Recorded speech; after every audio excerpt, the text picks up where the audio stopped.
Mister, I'm right here.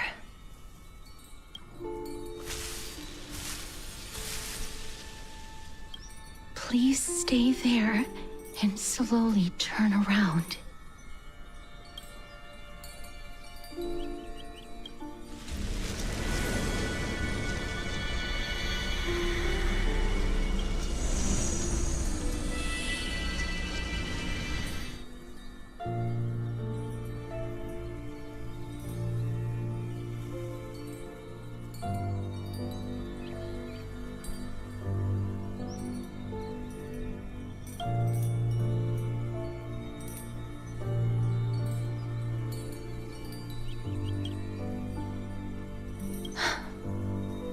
Please pardon me.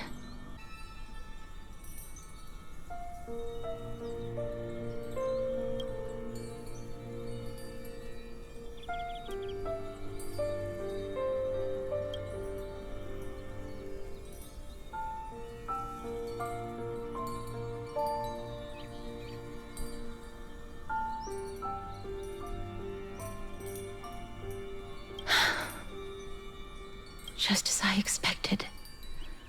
I cannot feel anything.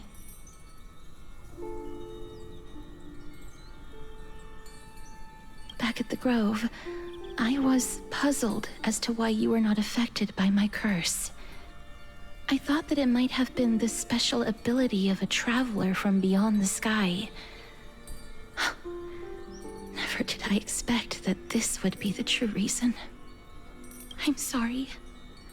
I should have noticed that something was amiss earlier. Mister, if my abrupt behavior just now offended you, I hope that you can forgive me. I'm just thinking, if your soul has really left your body, as a mortician, I might be able to trace where it has gone to. Cass, did you find anything? My apologies. Not as of yet. Perhaps I have overestimated my capabilities. But, Mister, would you be willing to let me try again? This time, I'll increase the area of contact slightly. I have never touched the living in this way before.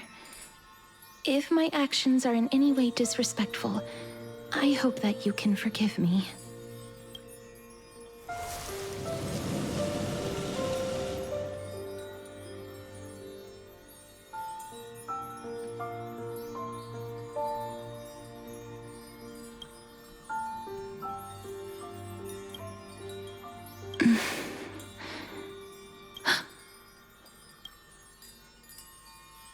I seem to have caught a glimpse of something. Your soul is currently roaming someplace and cannot find a way to escape. But perhaps it might not be a bad thing.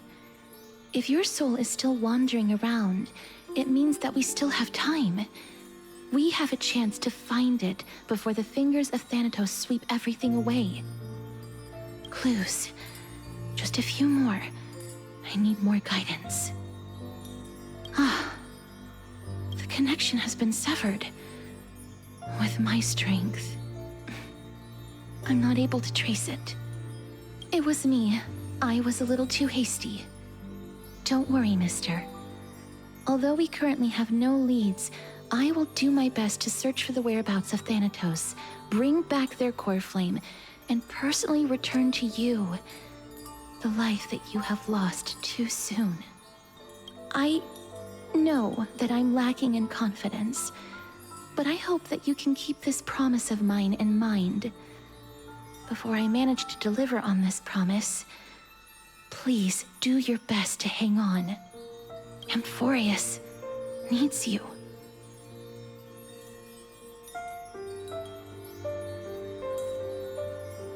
Lady Aglaia and Lord Finon are currently discussing some matters in the paths. They're worried about you too.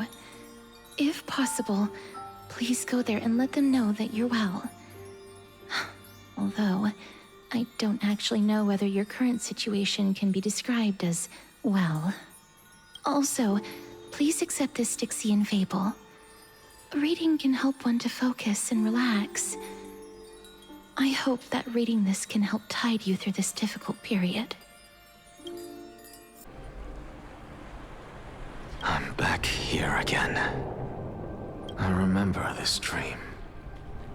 This realm is covered in a silk-like fog, and the land is barren and harsh. Hey! Excuse me! What is this place?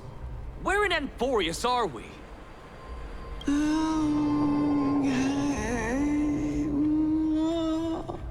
The mutters of the traveler are in a language I'm unable to comprehend. Or perhaps they're just distracted and ignored my question. Tell me, which titan reigns over this land? And how do I find them?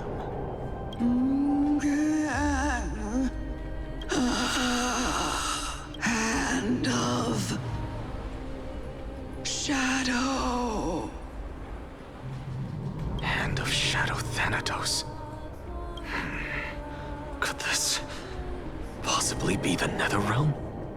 Not Netherrealm. Then where is this? River of Souls? The outskirts of the Netherrealm? Are you heading downstream toward the Netherrealm? The Netherrealm. Nothing but an illusion. Titan rejects you. Me. Listen. What? The traveler lifts their wrinkled fingers and remains silent. I look in the direction they are pointing and listen closely. There. A massive shadow brought the sound of rushing tides. The sound of tides. I can hear it. I hear it deep within the tides, beyond the closed gates of the void world. A voice about to recount something.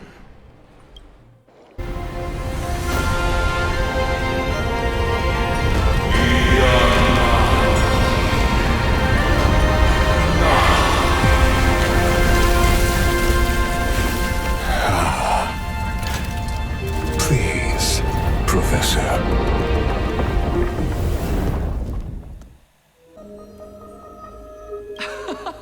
I did it, teacher! But this is absolute blasphemy. Regardless of how much freedom the Grove provides, such an act could cause you to be burned at the pyre.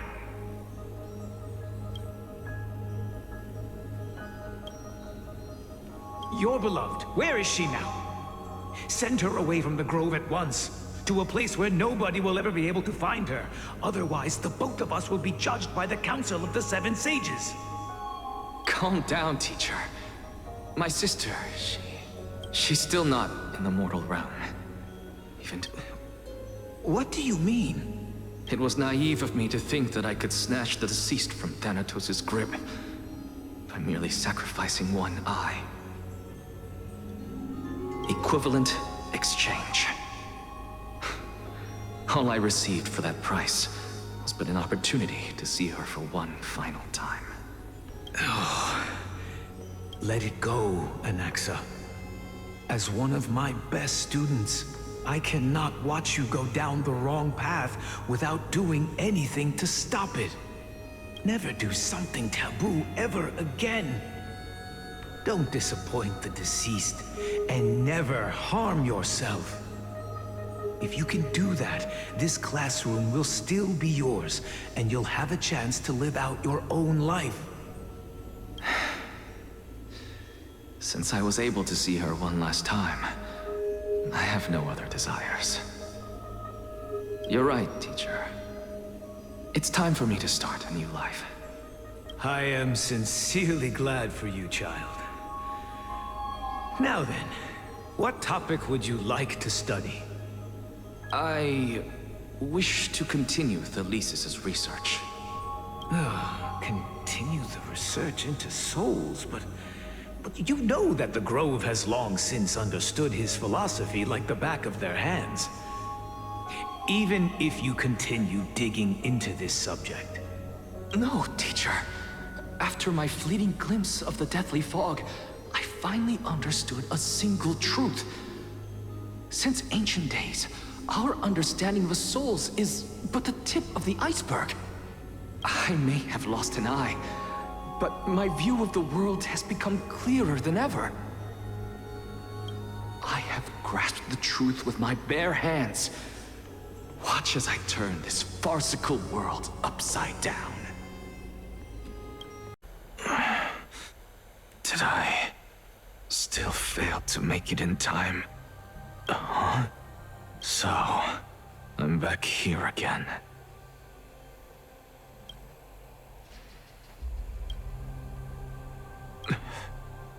This is... I can hear it. I hear it from the depths of the tides, behind the closed doors of the void world. A voice ready to tell me something. This time, the voice is a lot clearer than before.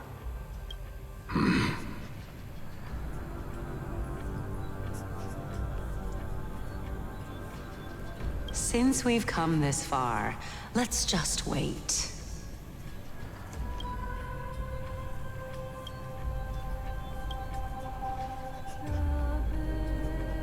Lord Nias and Miss Calypso, are you both here to visit Chaos too?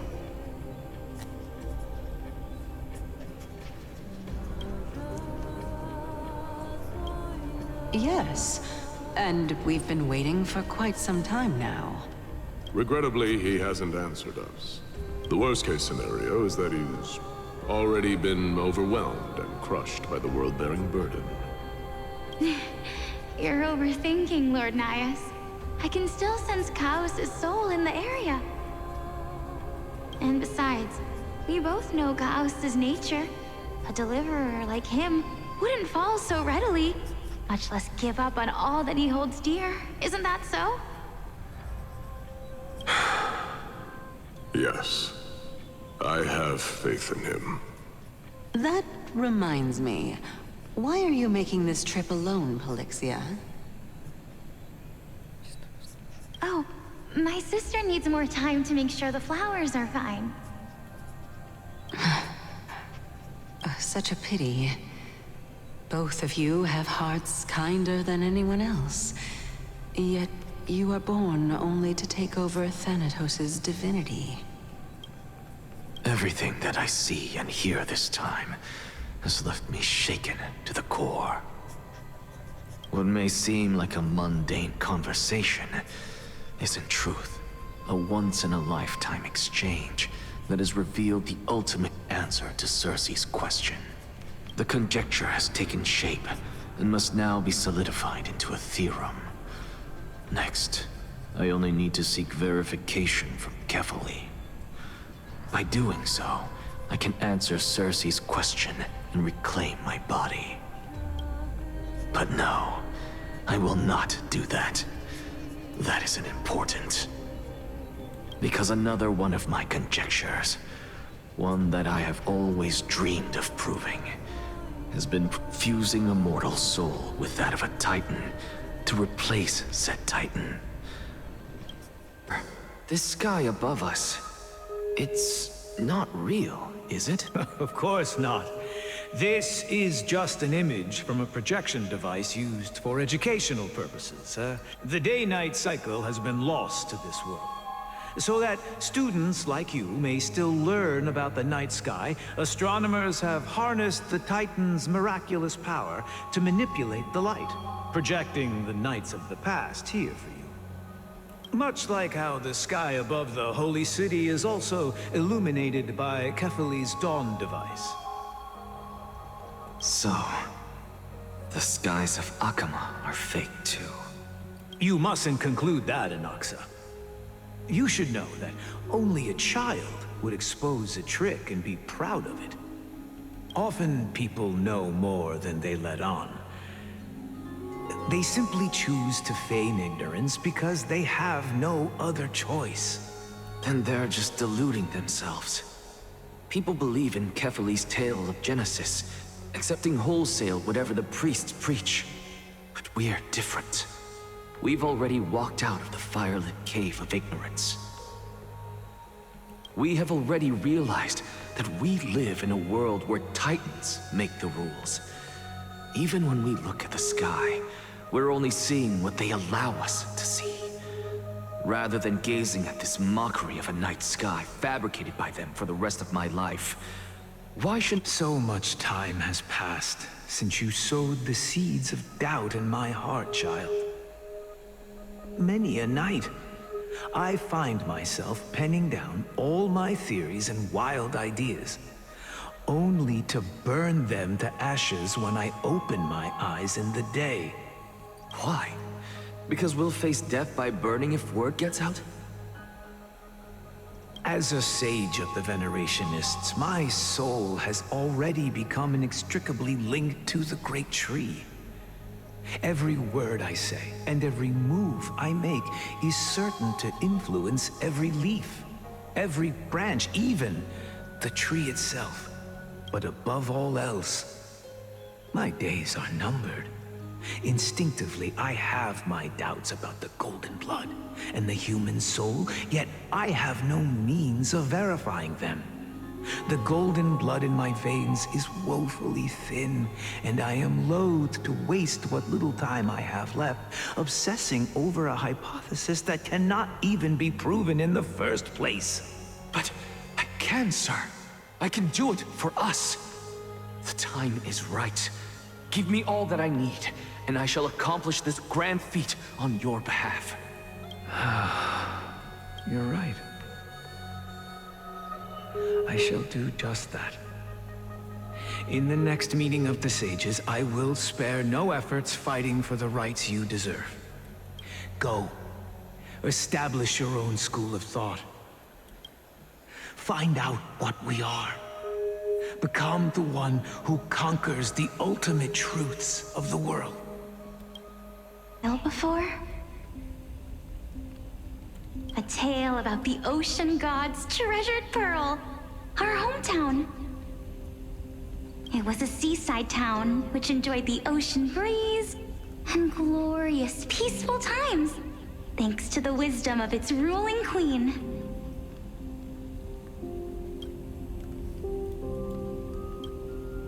Until one day, an evil dragon descended upon the town. Its wings were large enough to blot out the sun, while its claws were sharp enough to rip the waves apart. It barged into the tall tower and devoured the queen's beloved daughter. It even settled itself in her bedroom, like a tyrant king. The queen assembled 300 warriors who managed to subdue the evil dragon by chaining it up.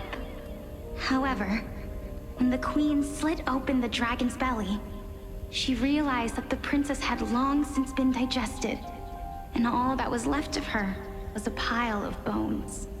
It was then that a devious, smooth-talking scholar arrived at the palace and suggested that the princess could be revived through the use of dragon bone and dragon blood. That liar, the princess was reborn! The queen was overjoyed, blissfully unaware that the evil dragon's soul still lurked within the princess's body. As revenge, the evil dragon swallowed the poor queen, the glib liar, the courageous warriors, and all of the town's innocent civilians in a single gulp. Worse still, the souls of the deceased were refused entry to the Netherrealm because they were filled with regret. Forced to roam the mortal realm, these resentful souls ultimately converged into a river of souls that would not retreat for a long time. The terrifying death had consumed all. Thereafter, our hometown fell into ruin as well. Until... I knew this day would eventually come.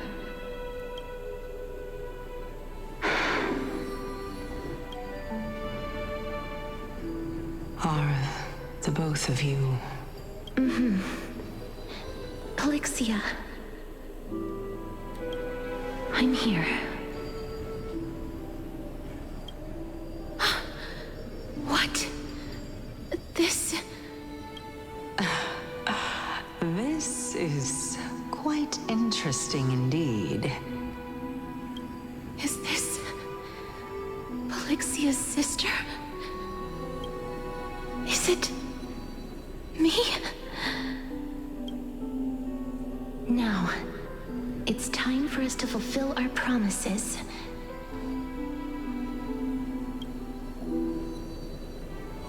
Are you afraid? What are you afraid of? That I won't be able to do it. You shall wither, and through that, the dead will sprout again from the remains, and be reborn with the dead flame.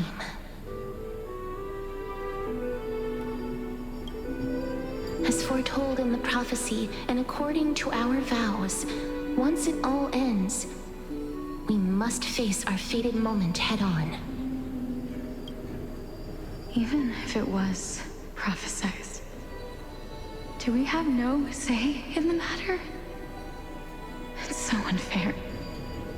Why are we the only ones who are forced into mutual destruction? Let me do it, sister. Let me be death's sacrifice. I was never long for this world anyway. But you're different.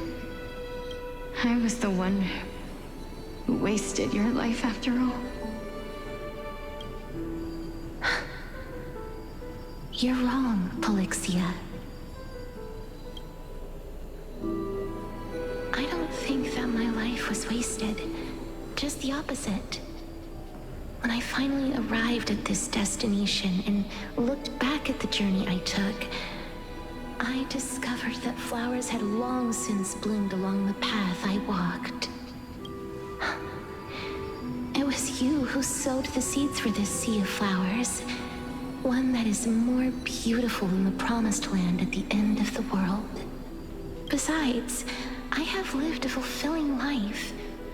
Even though I was fated for sacrifice, none of the things that I've experienced will dissipate. Instead, they'll forever live on as memories inside your head. Will they not? How could my memories of you ever compare to the actual you? Well then, tell me, what exactly are we?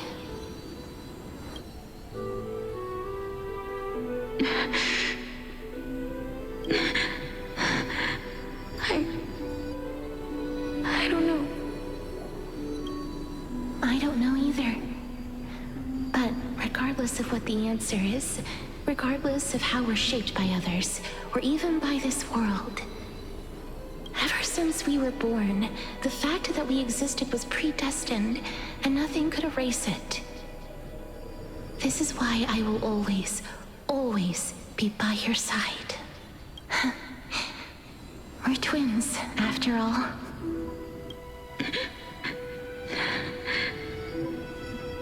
All right, my dear Polyxia.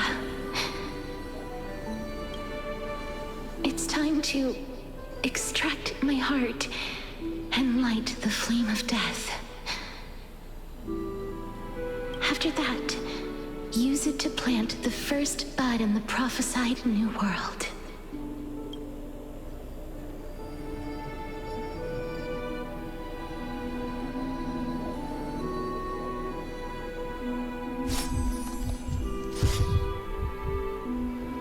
If I imparted my knowledge of the art of alchemy to you, would you use it to resurrect someone you loved? Death is inevitable. In the days to come, I am certain that someone whom I cherish deeply, if such a mighty power really existed, I think I would use it without hesitation. Even now, my answer remains the same. This is why, sister, in the prophesied new world, I shall plant the first bud on your behalf. Go now. Return to the ocean god's treasured pearl, our hometown. I shall open wide the entrance to the nether realm and grant you a second life. The living beings on this earth shall respond to my call and lead you to the sacred daylight. Remember, do not look back on the land of the dead, and do not stop moving. In the new world promised by the prophecy, march toward your new life. Ask for the price of our equivalent exchange.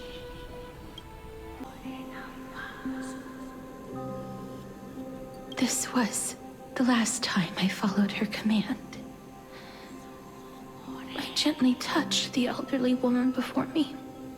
The executioner, who had seen too much death, died the same way as everyone else. A gasp for air, a wistful look in her eyes. Elder Amonette, the person who tried to teach me about death, ultimately vanished like dew in the morning mist. She spent her life embodying the beliefs of the Idonians, and when death finally came, she embraced it exactly as their doctrine had taught. I have nothing but respect for her. I erected a cenotaph in her honor in the marshes outside Idonia's city walls with the others I had laid to rest. Then, I set out once more in search of Thanatos. It was a long, long journey. I heard so many discussions about death along the way. Life finds meaning in death. The world improves because there is an end. It seems the most terrible darkness in this world. Everyone talks about its heavy weight. Some resist it, some worship it, and some even revere it. How did a disappeared titan become the deepest fear of humankind? And why do they haunt my dreams? I continued my travels to seek an answer. Initially, I was running away. Then, I started searching for it. I just want to know if my touch, if my embrace, can do more than taking things away. Can I make anything? Can I leave anything behind? I don't want to die. Please, I'm begging you, just let me go. I don't want to die, please. I don't want mercy like this. Just let me go. I need it. I don't...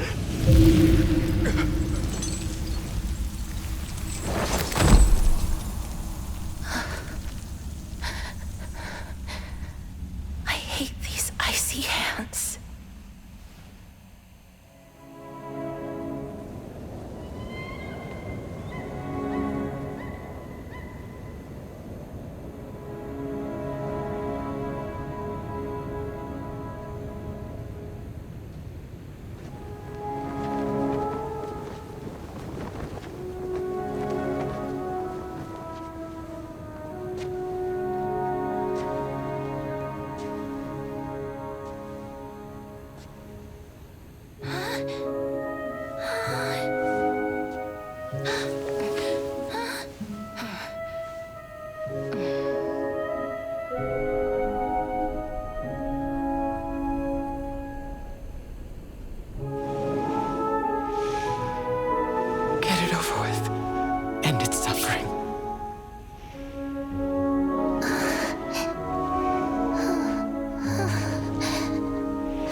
The Reaper has blessed your hands. Only you can grant them peace.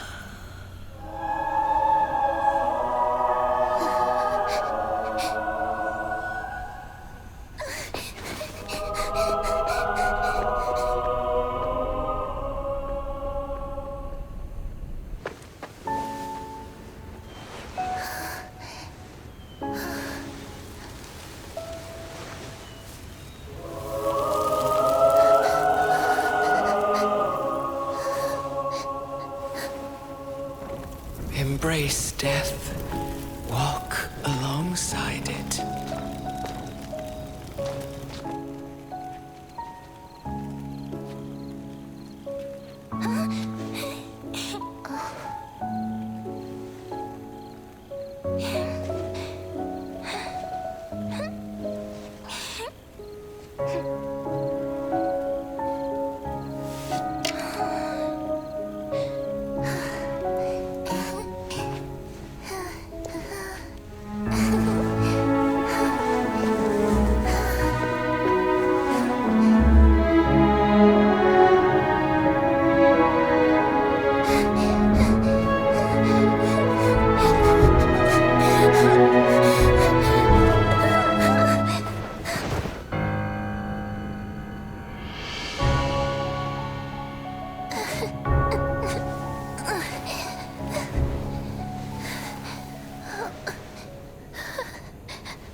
Is that you, Casteress?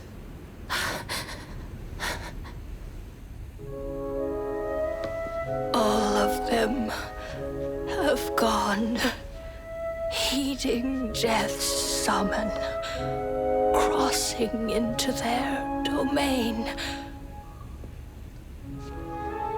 I must go too. I don't fear it, just I have some regrets. Watching people leave this world again and again, it must be lonely for you. You must want to desperately embrace them before they go.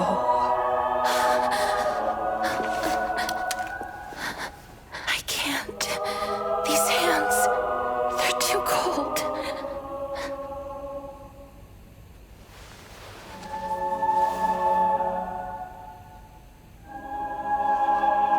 But Big Sister Casteress, your hands are so warm. Just like anyone else's. So go on. Don't hold back. Give me a warm hug.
On the day that Orynyx's trial ended, you must have had many questions.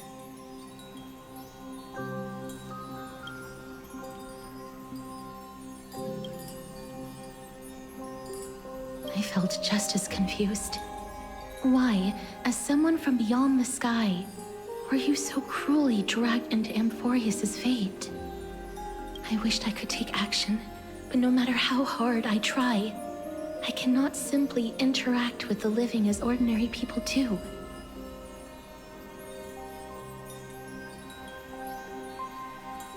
Even when we brushed against each other unintentionally in the grove, and it was obvious that nothing had happened. When an almost unattainable hope finally welled up in my heart.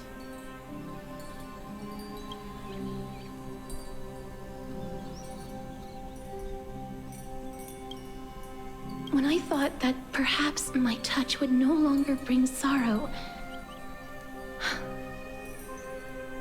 fate declared to me, it wasn't that the curse of death had finally been lifted, but that your soul no longer belonged to this world. And there was nothing left for my hands to take. Nothing. And did I really think this time would be any different? It's not that I don't understand this reality, just that I'm unwilling to accept it. Having walked such a long road, I am still unable to find the answer to life and death. I am resigned to eternal despair. Anything I wish to hold on to, death will inevitably wrest from my grasp. From that moment on, I lacked the courage to confirm it again. Until Orynyx laid bare the cruel truth before us. Well, this is some high-quality stuff. And this room is full of it. How much are these worth, Did you get all this through that Aranova gimmick? Some of it is family fortune, while the rest came from my business as a dressmaster. Don't liken the flame chase work to your shady dealings. Wow. I should have busted down your door instead of going around like a thief. Well, spill. Why are you giving me so much money? Payment for doing work. Did you forget my stance to all this? I thought I made myself very clear. You wish to run away. Run away from your responsibilities, from the prophecy, and from your destiny. You shall walk with greed and die over petty change. I understand this prophecy weighs on you immensely. That is why I have never reproached the demigod of trickery for running away. But I need you right now, so don't turn me down. You know, maybe the gods got your tongue with their golden threads, Aglaya. I'm not hearing any sincerity in your words. Give me a reason why you're bowing your noble head to me. We lost Trian. Oh.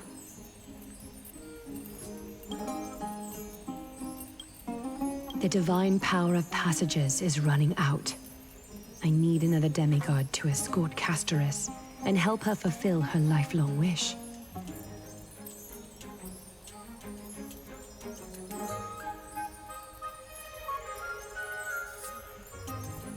Oh, I get it now. You're sending Castorus to her death. And you want me to die with her. This is Castorus's own request. I have never seen her so determined.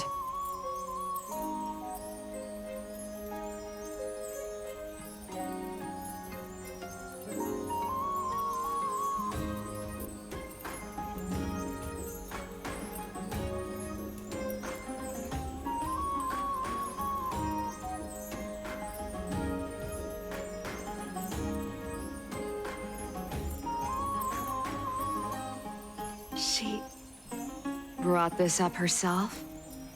You're not pulling my leg. She's also made up her mind to leave her confused past behind.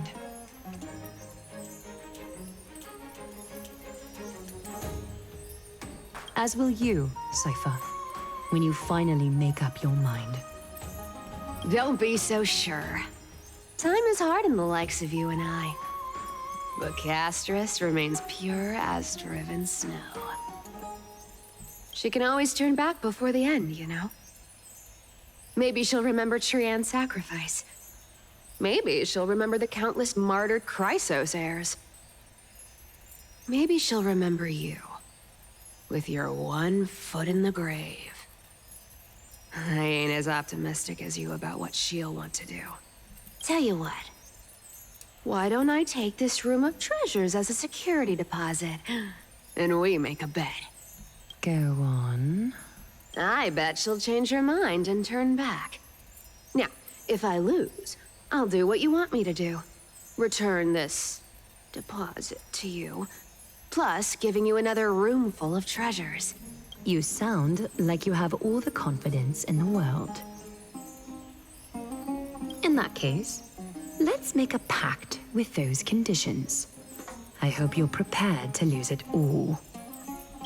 Well, now that we've struck a deal, why don't I give you guys a lift back? It's gonna be a long ride. So have a good rest.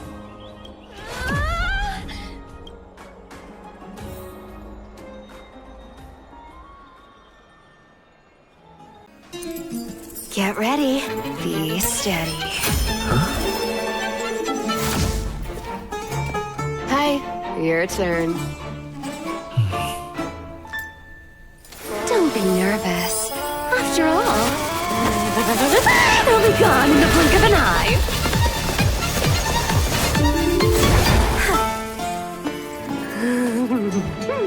All done.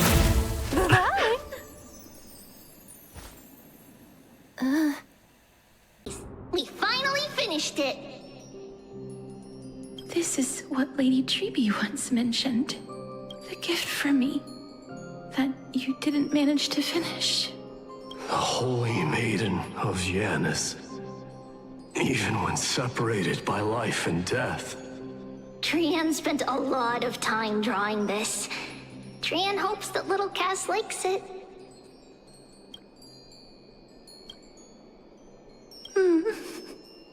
Seriously? It's seriously a wonderful drawing. This is our flame chase journey. Little Cass, we don't know what your journey was like before. Trebe has always said that it must have been a very harsh and frightening journey. But little Cass no longer has anything to fear now, because everyone is here with you in this flame chase journey! That's right.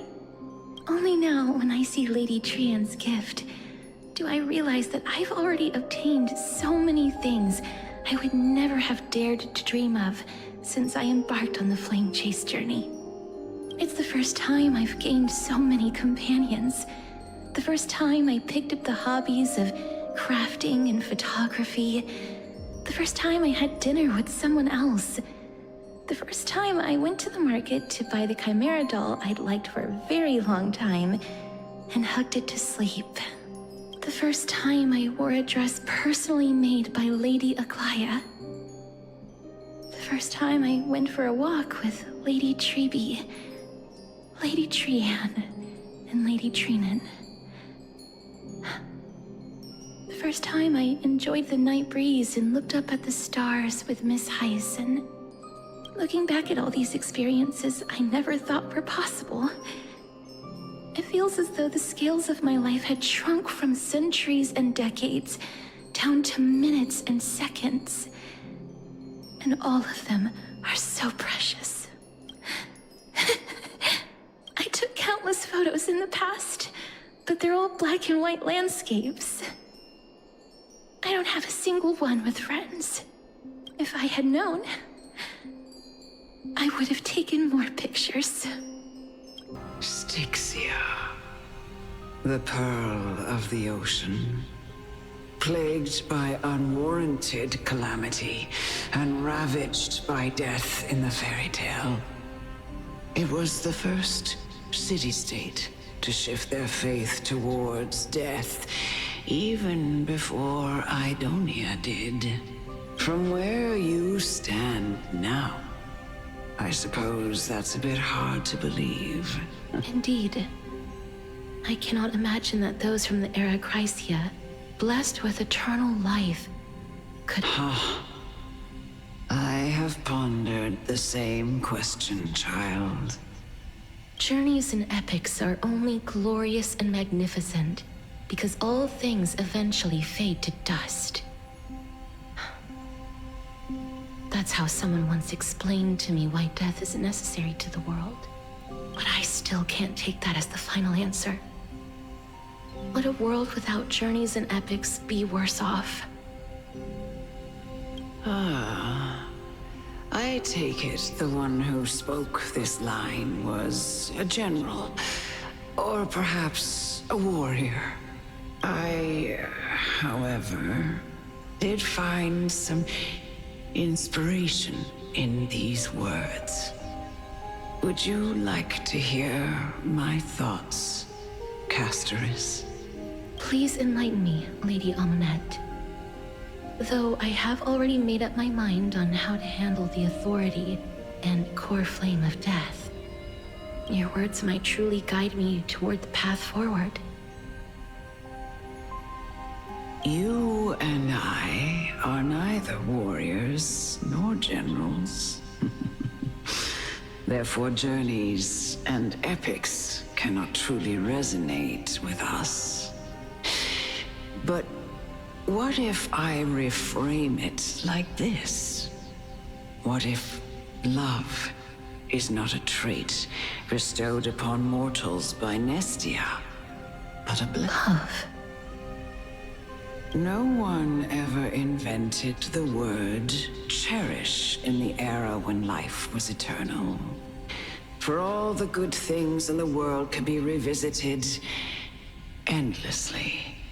And every bond formed carried no risk of being severed. The so-called era Chrysia was an age devoid of both virtue and sin. People did not truly live. They simply existed, going through the motions without passion or purpose, then waiting for something to happen. Perhaps the people of Styxia chose to embrace death not out of fascination with its cruel and fearsome side, but instead became fixated and obsessed with the impulses and desires tied to a finite existence. Therefore, death is not a thing of fear and desperation, but... My teacher, Anaxagoras, grant me the wisdom of all things. I call upon thee, the stripped dead dragon's corpse.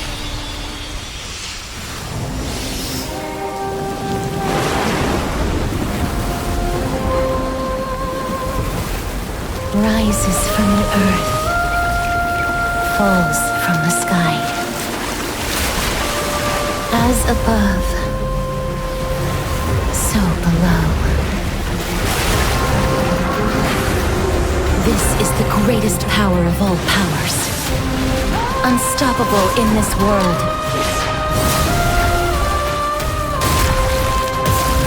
The great work that commands all death. I shall grant you embrace.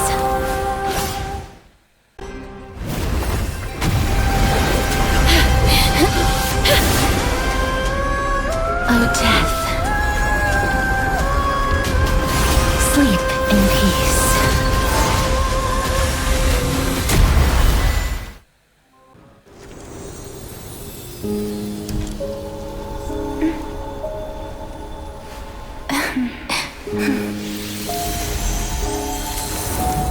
bring rest to death.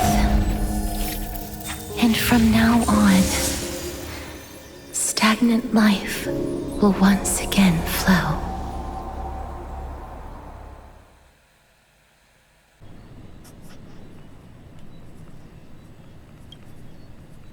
Remember what happened on the Holy Mountain? Calypso, Naias.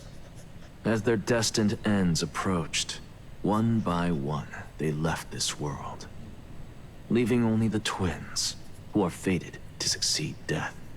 Unfortunately, while their journey is consistent with ours, you and Calypso, as well as Nicodor and Naias, act as supporting evidence. I can only come up with a rough sketch for my theory of a cyclical history. For all the pains I took to reach this point, I had already lost hope of ever obtaining definitive proof.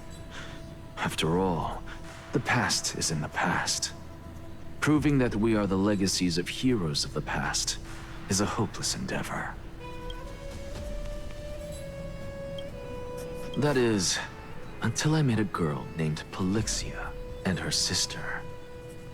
If Casterus was truly sent from the past to the present for the Titan's self-serving reasons, then having lived through 2 cycles, and with Styxia as the pivot, she will no doubt be the link to connect all of this together.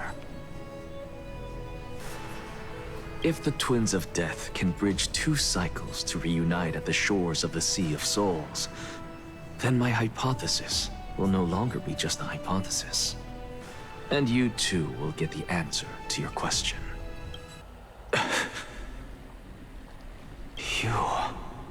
Well done, child.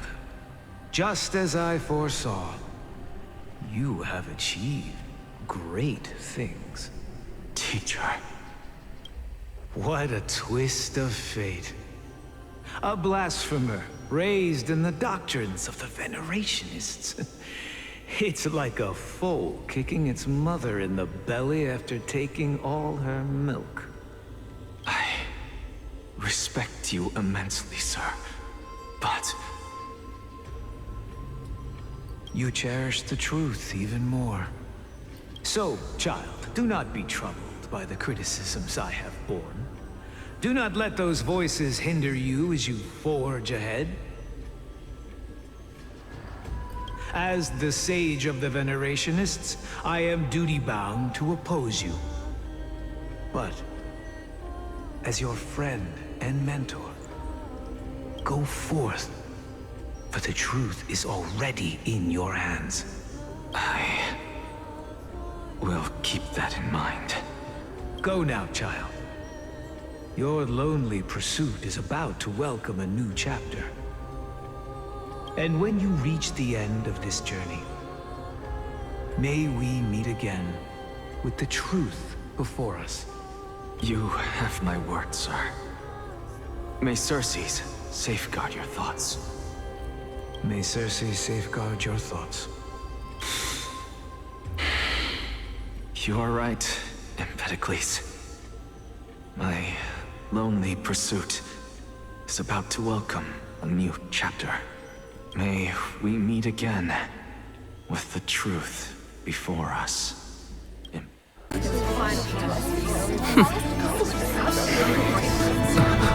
Professor, I completed the proof you wanted.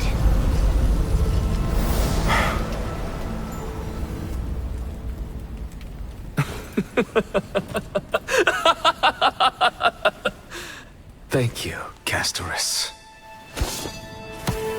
The answer is plain as day.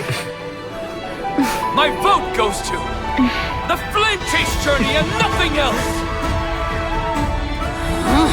Elder Kindness, I have deciphered the truth of this world!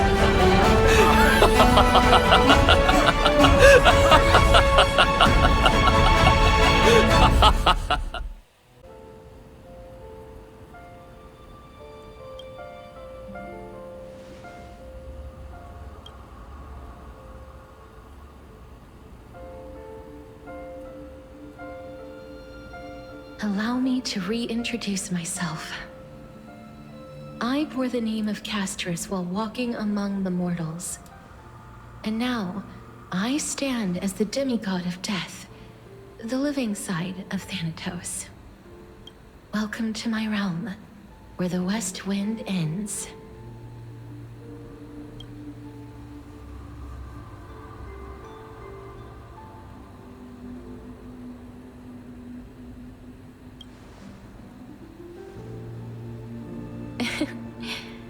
Every departed soul who has arrived here has expressed the same. Did you know? Every flower here was planted by Thanatos themselves. These flowers were originally both lifeless and immortal, but in the first rain brought by the River of Souls, they were given new life, flourishing as the bearers of countless souls. And it is my duty as the Master of Death to tend to their well-being and foster their growth in this serene haven. Similar to the structured cycle of life and death in the mortal world, these flowers too shall wither and fade, returning to the earth and then ascending to the sky with mist and tides. Eventually, they will descend to the mortal land as gentle rain. Every soul undergoes the perpetual cycle of reincarnation, albeit in varied forms, until the world meets its end. Yet, sadly, there's no time left for Emphorius to wait for when the flowers bloom again. Now, death is the power at my fingertips. It once led the souls of the deceased here, but I shall open the gate of the netherworld and return you to the realm of the living. In exchange, please, take the core flame of death with you and complete the flame chase journey. Do not let our work thus far be in vain.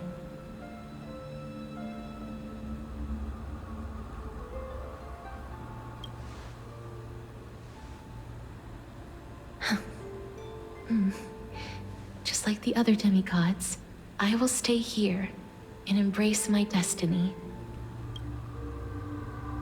That being said, it is not easy to guide a lost soul back to the mortal realm. The whispers of death are sweet and alluring. If your determination wavers, you will succumb and be forever ensnared by the netherworld's grasp.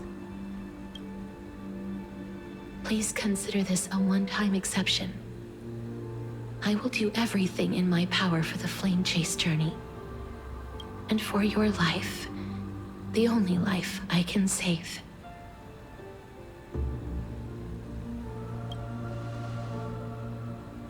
I am glad to hear that.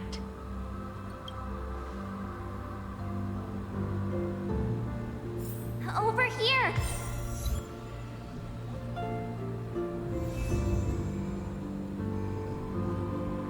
I believe in you.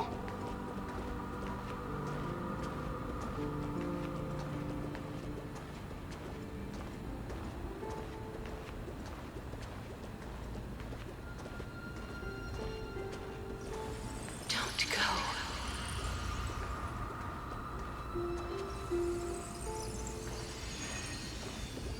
Please, I beg you, don't go back for me. Lift your chin up high and step forward with us toward tomorrow! That's right. Keep your eyes on the dawn. Onward. Show me your courage.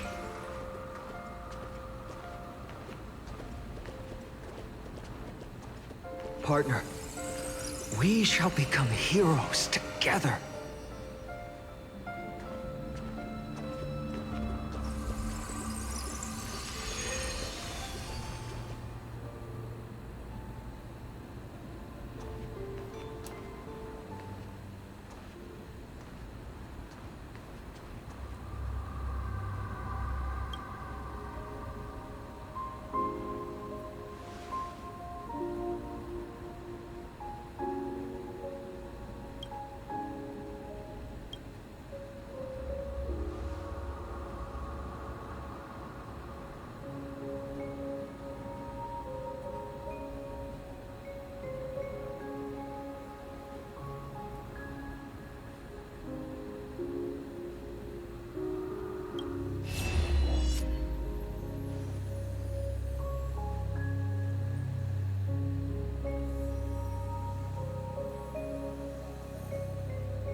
this is proof that you once lived. Your soul, your memories, the years you've journeyed through, and the path they revealed, leading you back home. So, continue onward. Do not stop moving forward, and do not let her sacrifice and the support of all who have stood by you be in vain. Over here, friend! Take my hand. Let's go home.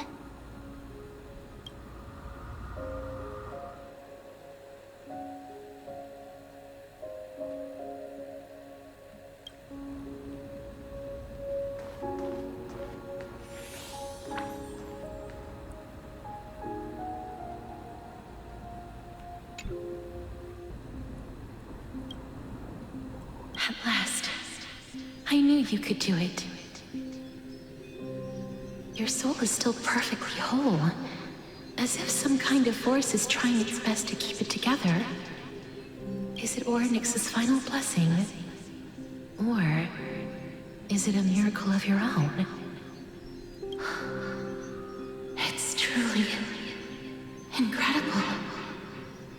Such a strange surge of familiarity.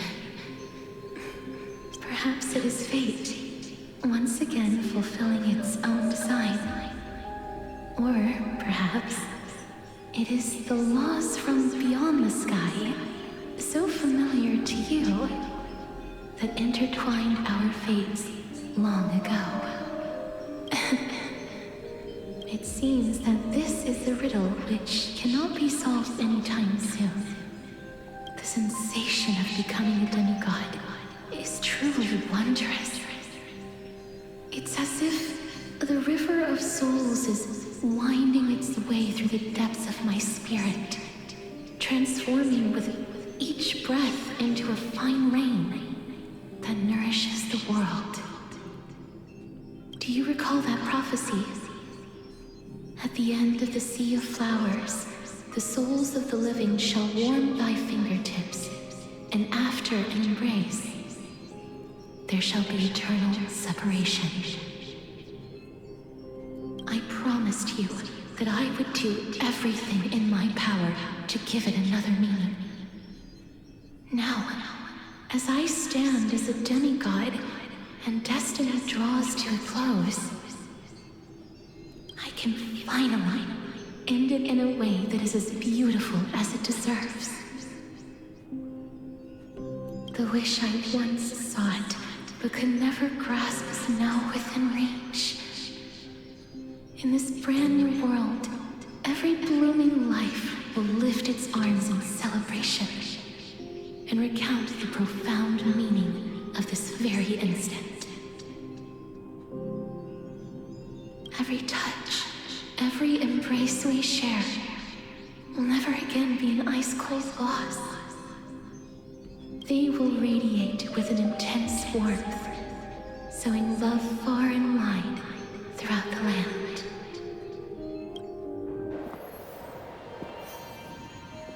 The other shore is very cold.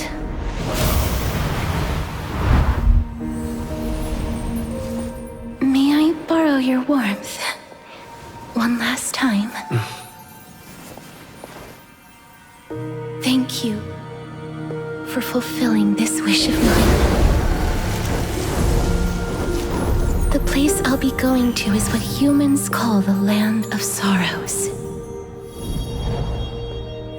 But with this heartbeat and the residual heat of this embrace, I shall turn the nether realm into a gentle place of rest.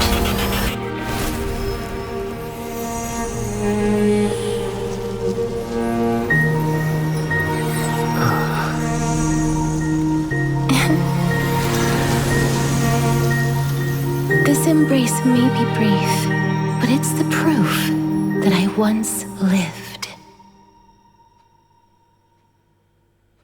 Farewell, then. May we reunite in the new world.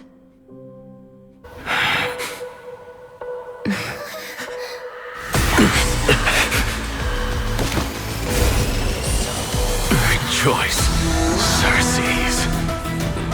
I sow the seeds of suspicion in the new world with your soul! And now, the objective is complete. That is all.